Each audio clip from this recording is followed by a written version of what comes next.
ପରବର୍ତ୍ତୀ ବୈଦିକ ଯୁଗ ଅର୍ଥାତ୍ ବୈଦିକ ଯୁଗର ପରବର୍ତ୍ତୀ ସମୟକୁ ହିଁ ପରବର୍ତ୍ତୀ ବୈଦିକ ଯୁଗ ବୋଲି କୁହାଯାଇଥାଏ। ଏହି ସମୟରେ ସାମ, ଯଜୁ ଏବଂ ଅଥର୍ବବେଦ ରଚନା କରାଯାଇଥିଲା। ଏହି ସମୟରେ ନାରୀ ସ୍ଥାନ ନିମ୍ନ ହେବାକୁ ଲାଗିଲା ଏବଂ ଚାରିକାନ୍ତ ମଧ୍ୟରେ ଆବଦ୍ଧ ହେବାରେ ଲାଗିଲା। ଏହି ସମୟରେ ହିଁ ଅନେକ ଗୁଡ଼ିଏ କୁପ୍ରଥାର ଆରମ୍ଭ ହୋଇଛି। ଏହି ସମୟରେ ହିଁ ବିଭିନ୍ନ ବର୍ଣ୍ଣର ଜନ୍ମ ଅନୁସାରେ ବର୍ଣ୍ଣ ସୃଷ୍ଟି ହୋଇଛି। ପରବର୍ତ୍ତୀ ବୈଦିକ ଯୁଗରେ ଆର୍ଯ୍ୟମାନଙ୍କର ସଭ୍ୟତା ପରିବ୍ୟାପ୍ତ ହେବାରେ ଲାଗିଲା। ଧୀରେ ଧୀରେ ଆର୍ଯ୍ୟମାନଙ୍କର ବିସ୍ତାର ହେଲା ଏବଂ ଉତ୍ତରରେ ଗଙ୍ଗାଠାରୁ ଯମୁନା ପର୍ଯ୍ୟନ୍ତ, ପୂର୍ବ ଓ ଦକ୍ଷିଣରେ ବିଭିନ୍ନ ଅଞ୍ଚଳରେ ସେମାନଙ୍କର ଆଧିପତ୍ୟ ବିସ୍ତାର ହେଲା। ଅର୍ଥାତ୍ ସେମାନେ ହିଁ ସୁପ୍ରିମ ବୋଲି କହିଲେ ନିଜକୁ।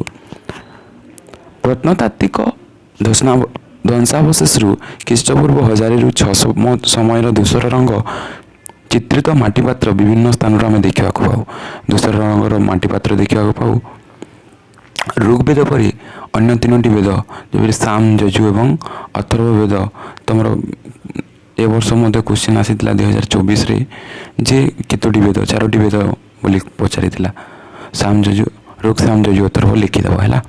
ତା ସହିତ ବ୍ରାହ୍ମଣ, ସଂହିତା, ଅରଣ୍ୟକ, ଉପନିଷଦ, ରାମାୟଣ, ମହାଭାରତ ପରି ମହାକାବ୍ୟ ସବୁ ରଚିତ ହୋଇଥିଲା ପରବର୍ତ୍ତୀ ବୈଦିକ ଯୁଗ ସମୟରେ। ପରବର୍ତ୍ତୀ ବୈଦିକ ଯୁଗରେ ଆର୍ଯ୍ୟମାନଙ୍କର ସାମାଜିକ, ଅର୍ଥନୈତିକ, ରାଜନୈତିକ, ଧର୍ମୀୟ ଆଦି କ୍ଷେତ୍ରରେ ପରିବର୍ତ୍ତନ ଦେଖିବାକୁ ମିଳିଥିଲା। ପୂର୍ବରୁ ଯେପରି ଥିଲା ନାରୀର ସ୍ଥାନ ଉଚ୍ଚରେ ବର୍ତ୍ତମାନ ରହିଲା ନାହିଁ। ଅର୍ଥନୈତିକ ସ୍ଥିତି ମଧ୍ୟ ଧୀରେ ଧୀରେ ଟିକେ କମ୍ ହେବାରେ ଲାଗିଲା, ହ୍ରାସ ହେବାରେ ଲାଗିଲା। ରାଜନୈତିକ ସ୍ଥିତି ମଧ୍ୟ ବ୍ରାହ୍ମଣମାନେ ପ୍ରାଧାନ୍ୟ ଲାଭ କଲେ। ଧର୍ମ କ୍ଷେତ୍ରରେ ମଧ୍ୟ ଅନେକ ଗୁଡ଼ିଏ ପରିବର୍ତ୍ତନ ଦେଖିବାକୁ ମିଳିଲା।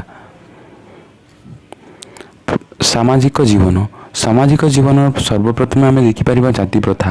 ପ୍ରଥମ କରି ଆର୍ଯ୍ୟମାନେ କର୍ମକୁ ଭିତ୍ତି କରି ଜାତି ପ୍ରଥା ସୃଷ୍ଟି ହେଲା। ଯିଏ ଯେଉଁଭଳି କାମ କରୁଛି ସେ ସେମିତି ଜାତି ହେବ। ବ୍ରାହ୍ମଣ ବ୍ରାହ୍ମଣ ହେବ, କ୍ଷତ୍ରିୟ କ୍ଷତ୍ରିୟ ହେବ, ବୈଶ୍ୟ ବୈଶ୍ୟ ହେବ, ଶୂଦ୍ର ଶୂଦ୍ର ହେବ ନାମକ 4 ବର୍ଣ୍ଣ ବା ଜାତି ସମୟରେ ଶ୍ରେଣୀ ବିଭାଗ ସୃଷ୍ଟି ହେଲା। ଦେବଦେବୀଙ୍କର ପୂଜା, ଯାଗଯଜ୍ଞ, ଶିକ୍ଷାଦାନ କରୁଥିବା ଗୋଷ୍ଠୀ କିଏ? ଦେବପୂଜା, ଶିକ୍ଷାଦାନ ତଥା ଶିକ୍ଷା, ଯାଗଯଜ୍ଞ ଆଦି ବ୍ରାହ୍ମଣମାନେ କଲେ। ତା ସହିତ ଯେଉଁମାନେ ଯୁଦ୍ଧ ବିଦ୍ୟା ପାରଙ୍ଗମ ହେଲେ, ରାଜନୈତିକ କ୍ଷେତ୍ରରେ ଅଂଶଗ୍ରହଣ ହେଲେ, ସେମାନଙ୍କୁ କ୍ଷତ୍ରିୟ ବୋଲି କୁହାଗଲା। କୃଷିକର୍ମ, ଶିଳ୍ପ, ବାଣିଜ୍ୟ, ବ୍ୟବସାୟ, ଜୀବିକା ନିର୍ବାହ କରୁଥିବା ଲୋକମାନଙ୍କୁ ବୈଶ୍ୟ ରୂପେ ସମାଜ ଜାଣିଲା।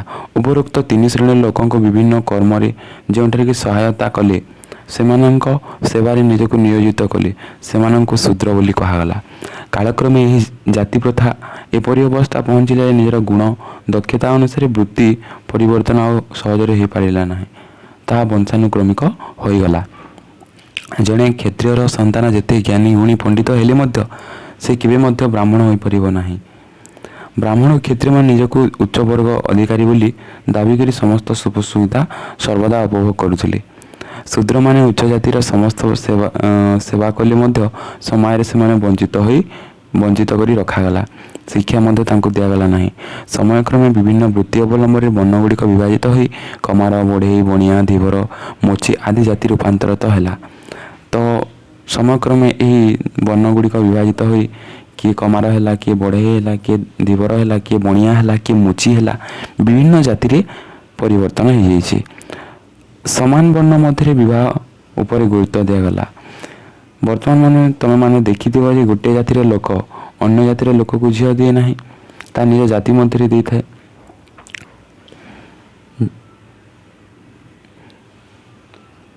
ସମାଜର ତଳସ୍ତରରେ ରହିଲେ ଶୂଦ୍ରମାନେ, ସେମାନେ କାଳକ୍ରମେ ଅଛୁଆଁ ରୂପେ ବିବେଚିତ ହୋଇଥିଲେ।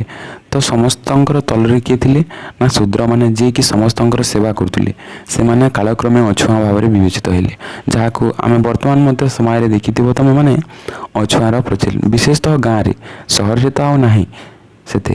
ସତ୍ୟ କ'ଣ କହିଲେ ସହରରେ ଟୋଟାଲି ନାହିଁ, କିନ୍ତୁ ଗାଁରେ ତୁ ଛୁଁ ନା, ତୁ ସେଠାକୁ ଚାଲିଯା, ମୋ ପାସକୁ ଆସନା, ପାଣି ପିଇଦେଲେ ପାଣି ପିଅନ୍ତି ନାହିଁ, କ'ଣ ଛୁଇଁଦେଲେ ତାକୁ ଆଉ ନିଅନ୍ତି ନାହିଁ। ହେଲେ ହୋଟେଲରେ ଖାଇବାକୁ ଲୋକଙ୍କର ମନ ଭାରି। ମଜାକରେ କହୁଛି ହେଲା। ବିଭିନ୍ନ ସାମାଜିକ ସୁଖ ସୁବିଧାରୁ ବଞ୍ଚିତ ଶୂଦ୍ରମାନଙ୍କର ଜୀବନ ଦୁର୍ବିସହ ହୋଇପଡ଼ିଲା। ତ ଧୀରେ ଧୀରେ ସେମାନେ ସୁଖ ସୁବିଧାରୁ ବଞ୍ଚିତ ହେଲେ। ତାଙ୍କର ଜୀବନ ଦୁର୍ବିସହ ହେବାରେ ଲାଗିଲା, ଅତି ନିମ୍ନରୁ ନିମ୍ନ ହୋଇଗଲା। ଚତୁରାଶ୍ରମ ବା ବର୍ଣ୍ଣାଶ୍ରମ ବ୍ୟବସ୍ଥା।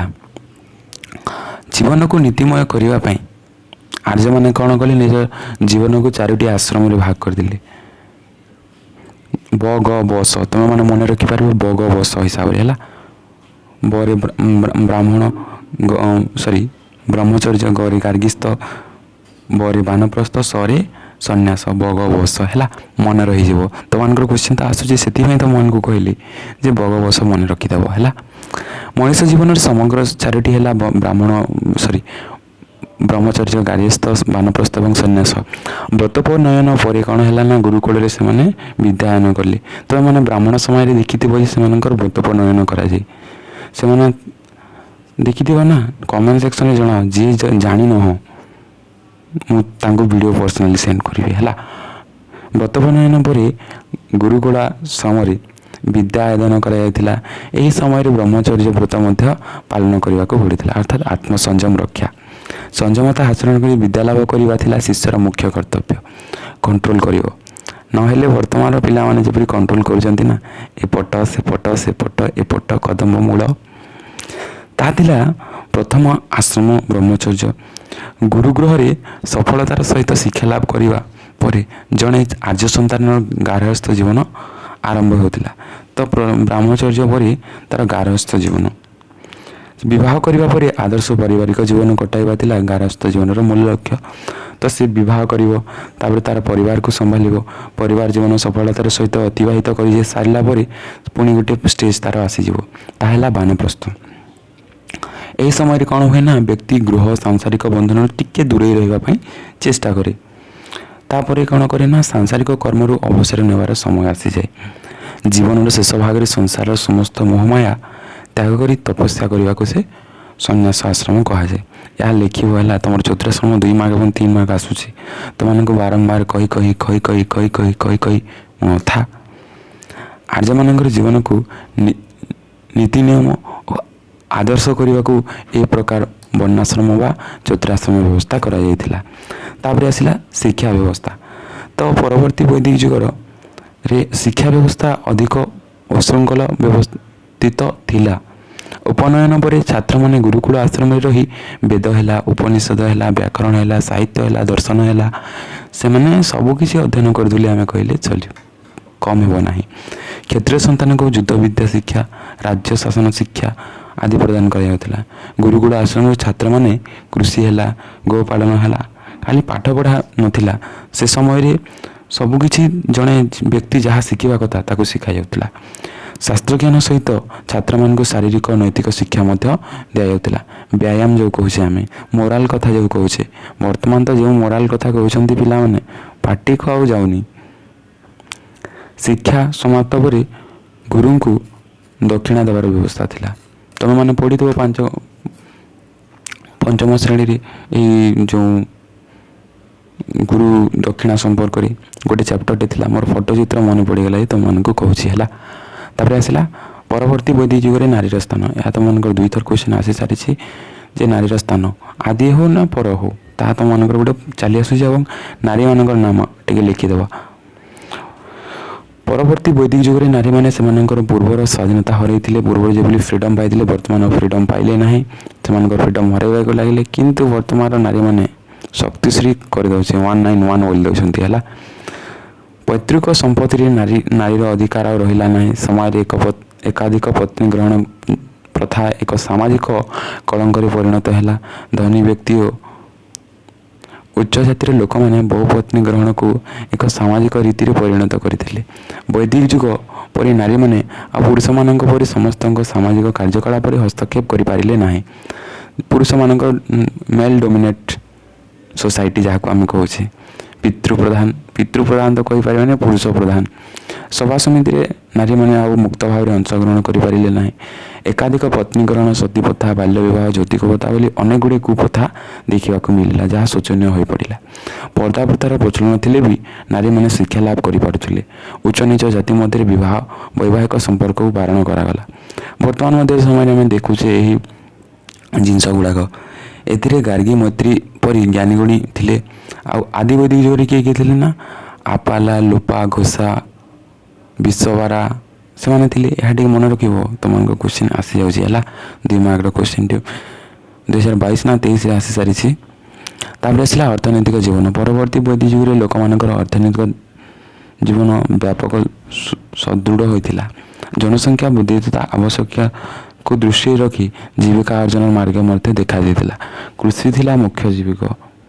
ସବୁବେଳେ ତ ତୁମେ ଲେଖିଦେବ କୃଷି ଥିଲା ମୁଖ୍ୟ ଜୀବିକା, ସବୁ ସମୟରେ ସେ କୃଷି କୃଷି କୃଷି। ଆଉ ନିର୍ଦ୍ଦିଷ୍ଟ କ୍ଷେତ୍ରରୁ ଅଧିକରୁ ଅଧିକ ଉତ୍ପାଦନ ନିମନ୍ତେ ଉଦ୍ୟମ କରାଗଲା ଏବଂ 6ରୁ 24ଟି ଯାଏଁ ବଳଦକୁ ନିୟୋଜନ କରି କ୍ଷେତ କର୍ଷଣ କରାଯାଉଥିଲା। 6ରୁ 14, ବର୍ତ୍ତମାନ ତ 2ଟିକୁ ସମ୍ଭାଳି ହେଉନି। 6ରୁ 14 ତୁମେ ଭାବି ଦେଖ। କ୍ଷେତ କର୍ଷଣ କରାଯିବା କଥା ବେଦରେ ବର୍ଣ୍ଣିତ କରାଯାଇଛି। ଲୁହାର ବ୍ୟବହାର ଥିବାରୁ କୃଷି କାର୍ଯ୍ୟଠାରୁ ଆରମ୍ଭ କରି ଶିକାର କରିବା ପର୍ଯ୍ୟନ୍ତ ସମସ୍ତ କ୍ଷେତ୍ରରେ ଲୁହାର ବ୍ୟବହାର ଥିଲା। କିନ୍ତୁ ତୁମେମାନେ ଯଦି ହରପ୍ପା ସଭ୍ୟତାକୁ ଚାଲିଯିବ, ସେଠାରେ ତୁମେମାନେ ଆଉ ଲୁହାର ବ୍ୟବହାର ଦେଖିବାକୁ ପାଇବ ନାହିଁ। ବିଶେଷତଃ ବ୍ରୋଞ୍ଜ, ତମ୍ବା ଭଳି ପଦାର୍ଥ ଦେଖିବାକୁ ପାଇବ। ପରବର୍ତ୍ତୀ ବୈଦିକ ଯୁଗରେ ବୈଷୟିକ ଜ୍ଞାନର ମାନ୍ୟତା ବୃଦ୍ଧି ପାଇଥିଲା। ଟେକ୍ନୋଲୋଜି ଯାହାକୁ କହୁଛେ, ହସ୍ତଶିଳ୍ପର ପ୍ରଭୁତ ଉନ୍ନତି ସାଧିତ ହେଲା। ଉନ୍ନୟନ ବୟନଶିଳ୍ପ, ସୂତା କାଟିବା, ଲୁଗା ବୁଣିବା ଭଳି ହସ୍ତଶିଳ୍ପ ଦେଖିବାକୁ ମିଳିଲା। ଅଳଙ୍କାର ନିର୍ମାଣ, ଲୌହ କର୍ମ, କାଠ କାମ ଆଦି କାର୍ଯ୍ୟରେ ନିଜକୁ ମଗ୍ନ ରଖୁଥିଲେ। ଏ ଯୁଗରେ ତମ୍ବାର ବ୍ୟବହାର ଜାଣିଥିବାରୁ ତମ୍ବାରେ ଗୃହ ଉପକରଣ, ଅଳଙ୍କାର, ଅସ୍ତ୍ର ମଧ୍ୟ ତିଆରି କରାଯାଉଥିଲା। ପ୍ରତ୍ନତାତ୍ତ୍ୱିକ ଖନନରୁ 1000 ଖ୍ରୀଷ୍ଟପୂର୍ବ ପରବର୍ତ୍ତୀ ସମୟରେ ଲୌହ ଧାତୁରେ ନିର୍ମିତ ଉପକରଣ ମଧ୍ୟ ଆବିଷ୍କୃତ ହୋଇଛି। ତମ୍ବା ଲୁହା ବ୍ୟତୀତ ସୁନା, ରୂପା, ଟିଣ, ସୀସା ବ୍ୟବହାର ଏ ସମୟରେ ପ୍ରଚଳିତ ଥିଲା। ଏହି ସମୟରେ ନିର୍ମିତ କଳା, ନାଲି, ଧୂସର ରଙ୍ଗର ମାଟିପାତ୍ର ଅଧିକ ପରିମାଣରେ ପଶ୍ଚିମ ଉତ୍ତରପ୍ରଦେଶ, ବିହାର ଅଞ୍ଚଳରୁ ଆବିଷ୍କୃତ ହୋଇଛି। ଏହା ମଧ୍ୟରୁ ଧୂସର ରଙ୍ଗର ଚିତ୍ରିତ ମାଟିପାତ୍ରର ବହୁଳ ବ୍ୟବହାର ଉଲ୍ଲେଖଯୋଗ୍ୟ ଅଛି। ତା ସହ ବ୍ୟବସାୟ ବାଣିଜ୍ୟରେ ମଧ୍ୟ ଲୋକମାନେ ନିୟୋଜନ ଥିଲେ, ଯାହାକୁ ଲୋକମାନଙ୍କୁ ବଣିକ ବୋଲି କୁହାଯାଉଥିଲା, ଯେଉଁମାନେ ବାଣିଜ୍ୟ ବ୍ୟବସାୟରେ ନିୟୋଜନ ଥିଲେ। ଗମନାଗମନର ସୁବିଧା ଥିଲା, ରାସ୍ତାଘାଟ ମଧ୍ୟ ଥିଲା। ନୌକାର ବ୍ୟବହାର ମଧ୍ୟ ଅଧିକ ଗତିଶୀଳ କରିପାରିଥିଲା। କାହାକୁ? ଟ୍ରେଡ୍ ଆଉ କମର୍ସକୁ, ବାଣିଜ୍ୟ ଏବଂ ବ୍ୟବସାୟକୁ। ସ୍ଥଳପଥରେ ହାତୀ, ଘୋଡ଼ା, ଗଧ, ଶଗଡ଼ ବ୍ୟବହାର କରାଯାଉଥିବା ବେଳେ ପରବର୍ତ୍ତୀ ବୈଦିକରେ ଜାତି ପରି ବୃତ୍ତି ବଂଶାନୁକ୍ରମିକ ଥିଲା, ବାଇ ବର୍ଥ ଥିଲା ହେଲା। କିନ୍ତୁ ଆଦି ବୈଦିକ ଯୁଗରେ ଗୁଣକର୍ମ ଅନୁସାରେ ଥିଲା। ଅନ୍ତଃ ବାଣିଜ୍ୟ ସାଙ୍ଗକୁ ବହିର୍ବାଣିଜ୍ୟ ମଧ୍ୟ ପ୍ରସାର ଲାଭ କରିଥିଲା। ଅର୍ଥାତ୍ ନିଜ ଦେଶ ମଧ୍ୟରେ ଯାହା ଯେଉଁ ବାଣିଜ୍ୟ ହୁଏ ତାକୁ ଅନ୍ତର୍ବାଣିଜ୍ୟ, ଏବଂ ଦେଶ ବାହାରକୁ ଯାଇ ଯେଉଁ ବାଣିଜ୍ୟ ହୋଇଥାଏ ତାହା ହେଲା ବହିର୍ବାଣିଜ୍ୟ। ଧର୍ମୀୟ ଭାବନା। ପରବର୍ତ୍ତୀ ବୈଦିକ ଯୁଗରେ ଧର୍ମରେ ଅନେକ ଜଟିଳତା ପ୍ରବେଶ କଲା। ବୈଦିକ ଯୁଗର ସରଳତା କ୍ରମେ ହ୍ରାସ ପାଇଲା। ନାନା ପ୍ରକାର ଜଟିଳ ପୂଜା ପଦ୍ଧତି ସାଙ୍ଗକୁ ବିଭିନ୍ନ କୁସଂସ୍କାର, ଅନ୍ଧବିଶ୍ୱାସ ଧର୍ମ ପ୍ରବେଶ କରି ଲୋକଙ୍କ ଧର୍ମୀୟ ଭାବନାକୁ କ୍ଷତିଗ୍ରସ୍ତ କଲା। ଭୂତ, ପ୍ରେତ, ଡାଆଣୀ, ଗୁଣି ଗାରେଡ଼ିରେ ଲୋକମାନେ ବିଶ୍ୱାସ କରିବାକୁ ଲାଗିଲେ। ଇନ୍ଦ୍ର, ବରୁଣ, ଅଗ୍ନି ଦେବତାମାନଙ୍କ ଗୁରୁତ୍ୱ ହ୍ରାସ ପାଇଲା। ପ୍ରଜାପତି ବିଷ୍ଣୁ ଗୁରୁଙ୍କର ଲୋକପ୍ରିୟତା ବୃଦ୍ଧି ପାଇଲା।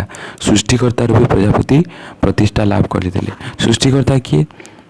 ପ୍ରଜାପତି, ଯାହାକୁ ବ୍ରହ୍ମା ବୋଲି କହୁଛେ। ଋଗ୍ବେଦରେ ରୁଦ୍ର ଶିବ ରୂପେ ପରିଗଣିତ ହେଲେ। ଗନ୍ଧର୍ବ, ଅପ୍ସରା, ନାଗମାନେ ଅର୍ଦ୍ଧ ଦେବଦେବୀ ରୂପେ ପୂଜା ପାଇଲେ। ପୂଜା ପଦ୍ଧତିରେ ଯାଗଯଜ୍ଞର ଭୂମିକା ଗୁରୁତ୍ୱପୂର୍ଣ୍ଣ ମନେ ହେଲା। ବିଭିନ୍ନ ମନ୍ତ୍ର ପାଠ କରି ଯଜ୍ଞ କଲେ। ବିଭିନ୍ନ ମନ୍ତ୍ର ହେଲା, ଯାହାକୁ ସନ୍ତୁଷ୍ଟ କରିବା ପାଇଁ ଯଜ୍ଞକୁ ଆସିଥିବା ପୁରୋହିତ ବ୍ରାହ୍ମଣମାନେ ଘୋଷଣା କଲେ। ଯଜ୍ଞରେ ପଶୁ ବୋଲି ମଧ୍ୟ ଦେଖିବାକୁ ମିଳିଲା। କ'ଣ ପଶୁ ବୋଲି ଦିଆଯାଉଥିଲା ସେ ସମୟରେ ମଧ୍ୟ। କର୍ମବାଦକୁ ବ୍ରାହ୍ମଣମାନେ ପ୍ରସାରିତ କଲେ। ସତ୍କର୍ମ ଦ୍ୱାରା କର୍ମକୁ ପ୍ରାଧାନ୍ୟ ଦିଆଗଲା।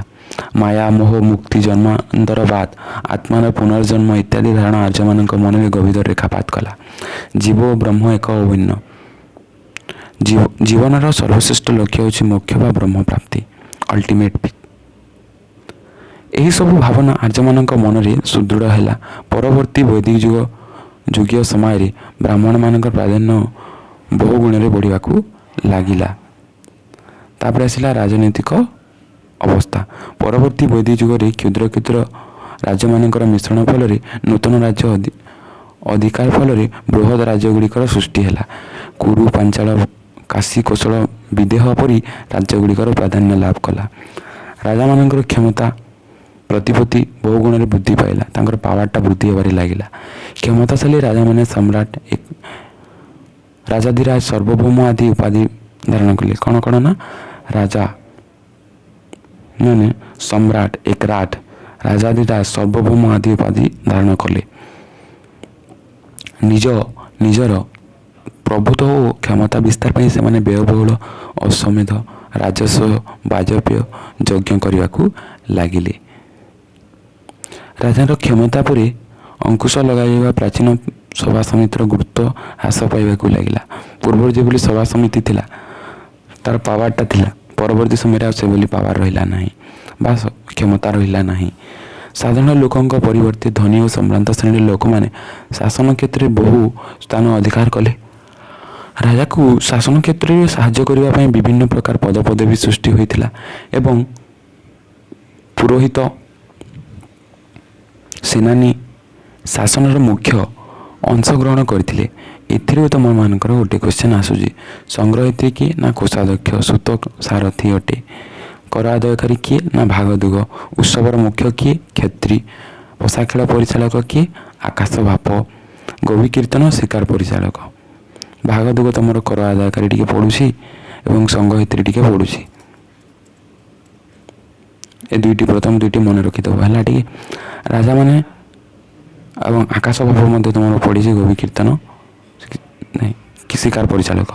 ରାଜାମାନେ ସମସ୍ତ କ୍ଷମତା ଭୋଗ କରୁଥିଲେ ମଧ୍ୟ ସ୍ୱେଚ୍ଛାଚାରୀ ନଥିଲେ, ଅର୍ଥାତ୍ ନିଜ ଇଚ୍ଛା ଅନୁସାରେ କରୁନଥିଲେ, ପ୍ରଜା ମଙ୍ଗଳ ନିମନ୍ତେ କରୁଥିଲେ। ପାରମ୍ପରିକ ନୀତି ନିୟମ ସଚ୍ଚରିତ୍ର ଉପରେ ଗୁରୁତ୍ୱ ଦିଆଯାଉଥିଲା। ତାପରେ ଆସିଲା ରାମାୟଣ ମହାଭାରତ।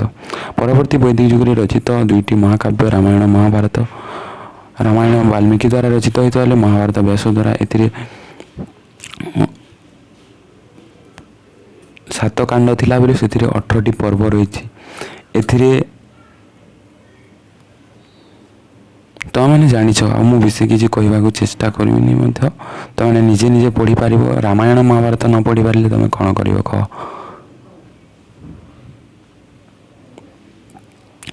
ତାପରେ ରାମାୟଣ ମହାଭାରତରେ ତ 18ଟି ପର୍ବ ଅଛି।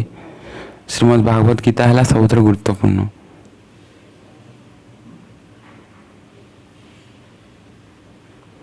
କ୍ୱେଶ୍ଚିନ୍ ଆନ୍ସର୍ ଟିକେ ଦେଖିଦେବା। ଆର୍ଯ୍ୟମାନଙ୍କର ଆରମ୍ଭ କେଉଁ ଶତାବ୍ଦୀରେ ହୋଇଥିଲା ବୋଲି ଐତିହାସିକମାନେ ମତ ଦିଅନ୍ତି? 1500ରେ। ବେଦର ଅର୍ଥ କ'ଣ? ଜ୍ଞାନ। ବେଦ ବିଦ୍ରୁ ଆସିଛି, ତାକୁ ସ୍ମୃତି ବୋଲି ମଧ୍ୟ କୁହାଯାଏ। ଆର୍ଯ୍ୟମାନଙ୍କର ସମୟ କେଉଁ ଦୁଇ ଭାଗରେ ବିଭକ୍ତ କରାଯାଇଛି? ଋଗ୍ବୈଦିକ ଯୁଗ ପରବର୍ତ୍ତୀ ବୈଦିକ ଯୁଗ। ବୈଦିକ ଯୁଗର ପରିବାରର ମୁଖ୍ୟକୁ କୁଳପ କୁହାଯାଉଥିଲା। କୁଳପତି ଗୃହପତି। ଜାତି ଓ ବର୍ଣ୍ଣ ବ୍ୟବସ୍ଥା ଆର୍ଯ୍ୟମାନଙ୍କର କେଉଁ ସମୟରେ ଉତ୍କଟ ହେଲା? ପରବର୍ତ୍ତୀ ବୈଦିକ ଯୁଗରେ ଜାତି ଏବଂ ବର୍ଣ୍ଣ ସୃଷ୍ଟି ହେଲା। ବର୍ଣ୍ଣ ବ୍ୟବସ୍ଥାର ସର୍ବୋଚ୍ଚ ସ୍ଥାନରେ କିଏ ଥିଲେ ନା ବ୍ରାହ୍ମଣ। ଆଦି ବୈଦିକ ଯୁଗର ଶ୍ରେଷ୍ଠ ଦେବତା କିଏ ଥିଲେ? ଇନ୍ଦ୍ର। ଋଗ୍ବୈଦିକ ଯୁଗରେ ଜଣେ ବିଦୁଷୀ ନାମ ହେଲା ଆପାଲା ବିଶ୍ୱବାରା ଘୋଷା। ଆଦି ବୈଦିକ ଯୁଗରେ ରାଜାକୁ ସାହାଯ୍ୟ କରିବା ପାଇଁ କେଉଁ କର୍ମଚାରୀ ଥିଲେ? ପୁରୋହିତ ଥିଲେ ପ୍ରଧାନ, ତାପରେ ସେନାନୀ ଥିଲେ। ବୈଦିକ ଯୁଗର ଗ୍ରାମର ମୁଖ୍ୟକୁ ବ୍ରାହ୍ମଣୀ ବୋଲି କୁହାଯାଉଥିଲା। କିନ୍ତୁ ଯେତେବେଳେ ଅଶୋକଙ୍କ ସମୟରେ ଚାଲି ଆସିବ ତାହେଲେ ଗ୍ରାମିକ ତୁମେ ଲେଖିବ, କକୁ ମନେ ରଖିବ ଏବଂ ଅଶୋକ ଲେଖିବ, କ ହେଲା। ପରବର୍ତ୍ତୀ ବୈଦିକ ଯୁଗରେ କର ଆଦାୟକାରୀଙ୍କୁ କ'ଣ କୁହାଯାଇଥିଲା? ଭାଗଦୁଗ।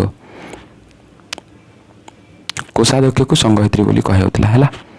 ପରବର୍ତ୍ତୀ ବୈଦିକ ଯୁଗରେ ଆୟୋଜିତ କରାଯାଇଥିବା ଏକ ଯଜ୍ଞ ରାଜସ୍ୱ ବାଜପେୟ ଅଶ୍ୱମେଧ ହେଲା। ବୈଦିକ ଯୁଗର ପରିବାର ମୁଖ୍ୟକୁ କୁଳପ କୁଳପତି ଗୃହପତି ବଜ୍ରପତି। ପରବର୍ତ୍ତୀ ବୈଦିକ ଯୁଗର କୋଷାଧ୍ୟକ୍ଷକୁ ସଂଗ୍ରହିତ୍ରୀ। ଆର୍ଯ୍ୟମାନଙ୍କର ସମାଜ ଥିଲା ପରିବାର କେନ୍ଦ୍ରିକ। ଋଗ୍ବୈଦିକ ଯୁଗରେ ସମାଜରେ ଜାତି ପ୍ରଥା ନଥିଲା। ଋଗ୍ବୈଦିକ ଯୁଗରେ ବେଦ ଋଗ୍ବୈଦିକ ଯୁଗରେ ରଚିତ ହୋଇଥିଲା। ଋଗ୍ବେଦ ବୈଦିକ ଯୁଗରେ ରଚିତ ହୋଇଥିଲା। ଆଦି ବୈଦିକ ଯୁଗ ଯାହାକୁ କହୁଛି। ବର୍ଷା ଓ ଯୁଦ୍ଧର ଦେବତା କିଏ? ଇନ୍ଦ୍ର। ରାମାୟଣ ମହାଭାରତ ପରବର୍ତ୍ତୀ ବୈଦିକ ଯୁଗରେ ରଚିତ ହୋଇଥିଲା। ଋଗ୍ବେଦରେ 10ଟି ମଣ୍ଡଳ ରହିଛି, 17ଟି ବା 28ଟି ଶ୍ଲୋକ ରହିଛି। ଆର୍ଯ୍ୟମାନଙ୍କର ଜୀବନ 4ଟି ଆଶ୍ରମ ବିଭକ୍ତ ହୋଇଥିଲା: ଭଗ, ବଶ, ବ୍ରାହ୍ମଣ, ଗାର୍ଗିସ୍ଥ, ବାନପ୍ରସ୍ଥ, ସନ୍ନ୍ୟାସ। ଋଗ୍ବେଦରେ ରୁଦ୍ର